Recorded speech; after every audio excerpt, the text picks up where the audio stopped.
Do you know many people are having trouble with operating the sliding glass in the GMC Canyon 2025? Don't worry. In this video, we'll show you how you do this. Let's start. Step 1. Locate window. Locate the sliding rear window in your GMC Canyon. Step 2. Find latch.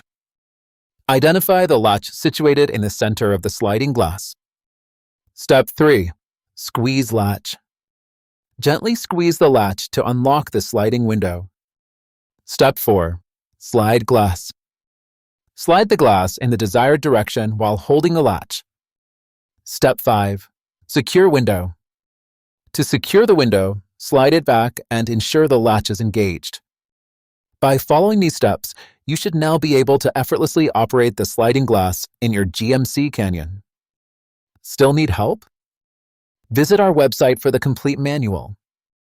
There you will also find questions and answers from other GMC users. Did you find this video helpful?